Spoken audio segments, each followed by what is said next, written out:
Hello and welcome to today's March 14th Daily News Report. If you're a subscribed member of my community, then welcome back.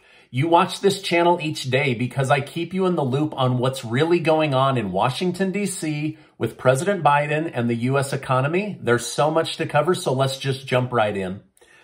Over the weekend, President Biden signed the $1.5 trillion spending bill to fund the U.S. federal government through September. The Senate spent 8 hours, only 8 hours, deciding on whether we should put this bill into law.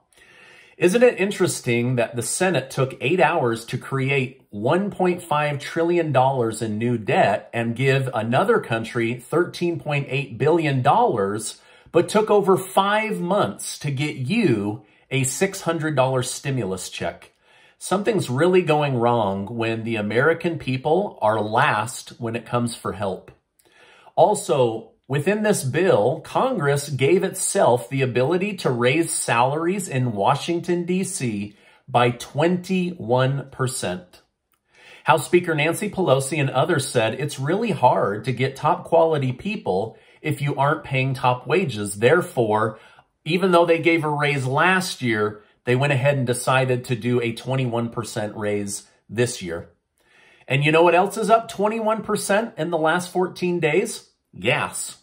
Biden held a meeting with Democrats only to go over what's really going on from his perspective. In his speech, he told his constituents and colleagues that there are 2 really sad years ahead of us, but only if Republicans win the election. He said he wants his party to imagine how much worse the country would be today if it had been Republicans in control of the country. Biden has dropped his Build Back Better campaign slogan after polls revealed no one in America really cared about that slogan. So they've got a new slogan and they've revealed it. And going forward, it will be Build a Better America. So you can expect to see some light blue hats that say bab, bab, bab. Now, Biden has asked his colleagues to move forward with 2 main messages as we head into the election.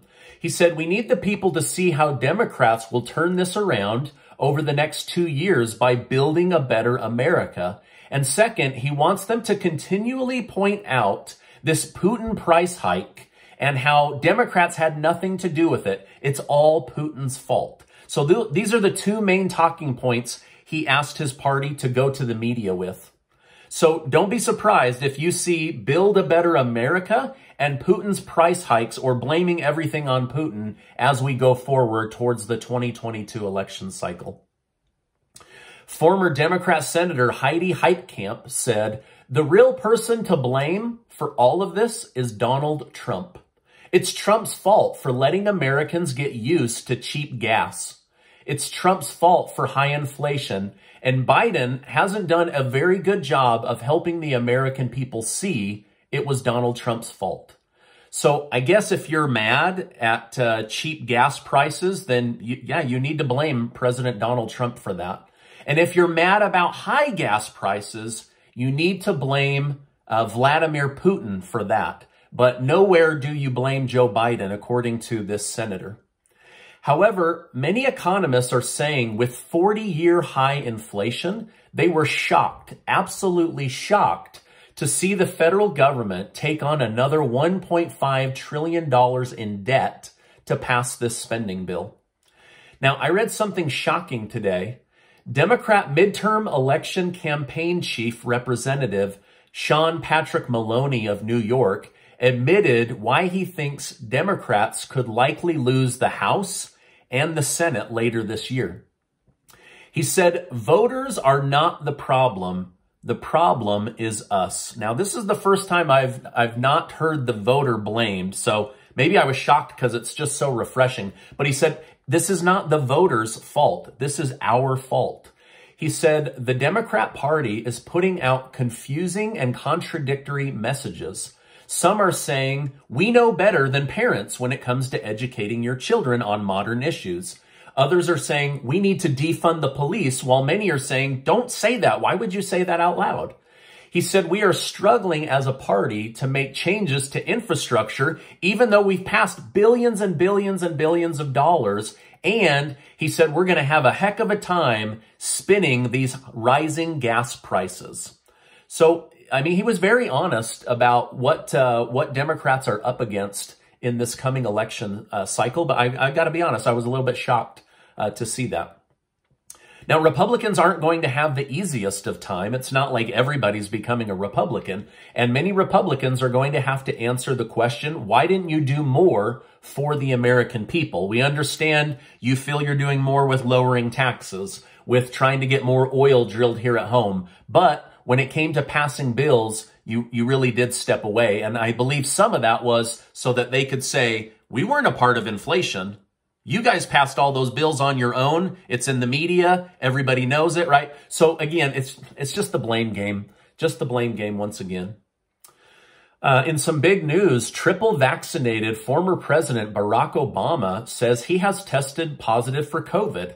He's not really sure how it happened, and this is one of those miraculous breakthrough cases. But he said he's just grateful that so far Michelle has not tested positive for COVID. Earlier this morning, the Trafalgar Group released data from a new poll asking how confident Americans are that President Biden can prevent the Russia-Ukraine war from spreading into other countries. 61% said they lack confidence in President Biden, and 39% said he will stop the war at the Ukraine border. Former President Donald Trump said there is a path for President Biden out of this war with Putin. But the problem is no one is speaking with Vladimir Putin directly. Someone needs to speak with Putin directly to talk him out of this before it spreads to World War III. Biden has not spoken with President Putin since this all began. So far, France has been the country trying to negotiate peace with Putin the most. Now, I'm curious, let me know down in the comments, here in the United States, who do you think would be a good representative from the United States to speak with Vladimir Putin? I think we need a strong leader with excellent communication skills that can strive to have direct contact and have ongoing communication, because trying to communicate through the media is a terrible idea. I didn't realize there was no direct communication happening. So just let me know down in the comments, who do you think from the United States would be a good representative to try to speak with President Vladimir Putin directly and end this thing? President Zelensky of Ukraine is asking for a second Zoom meeting with the entire U.S. Congress to share what Ukraine needs in order to defeat Russia. I'm sure this will be aside from the $13.8 billion he's being sent. So maybe it's weaponry or strategy. I'm not really sure what he's looking for. Now, Zelensky was supposed to speak with the European Union today, but communication broke down and the meeting was canceled. Also, the fourth round of peace talks was supposed to happen between Ukraine and Russia today, but that meeting was also canceled. However, Putin has not canceled his continued attack on Kyiv, and they are now surrounding the capital, and they will begin to squeeze down on it. This is a military strategy called the cauldron that Russia uses, where they cast a wide net, create a circle, and then they squeeze down like a boa constrictor. So they're continuing to do that, whether these peace talks happen or not. Now, remember last week, I told you that gas was going up in the United States. Putin was still getting buyers for his oil, and China's gas prices were going down. Well, today, the country of India, their government announced that they will happily buy gas from Russia in order to lower the price of gas for their citizens. So it looks like they've now just picked up another nation with 1 billion human beings to buy their gas. So, you know, I understood, you know, like, hey, we don't want Ukrainian blood on our oil, but so far Putin has found 2 major players to pick up that oil purchasing from the United States. Now, there is no fear that China will not attempt to take back Taiwan while the world is distracted by Russia. They have no fear, right? Today, China announced that there isn't a force on planet Earth that could stop them from taking Taiwan. And they even sent 13 fighter jets into Taiwan's airspace illegally to prove that Taiwan wouldn't try to shoot them down. So they're making advancements showing who's gonna come after us, who's gonna come after us. And so far, it looks like nobody. So we may see another skirmish where China attempts to take Taiwan. So there's a lot going on nationally, even more internationally. Here locally, each political party continues to blame the other for high inflation or high gas prices or high cost of living. Seems to be the new norm.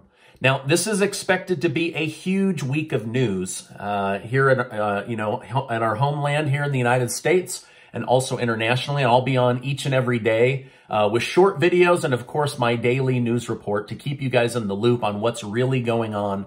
You guys just have to know what's happening so you can make educated decisions for yourself and for your loved ones. Now, this is my update for today. As I know more, I will definitely come on and share more with you. Before you go, Casey and I are giving away hats and cash and hoodies and shirts to 200 members of our YouTube community as a way of saying thank you for supporting this channel and getting you guys some of this cool merchandise in the month of March. I'll make sure to leave a link below. Now, before you go, I just want to remind you that you are amazing. I appreciate you being in my community, and I'll see you on the next video.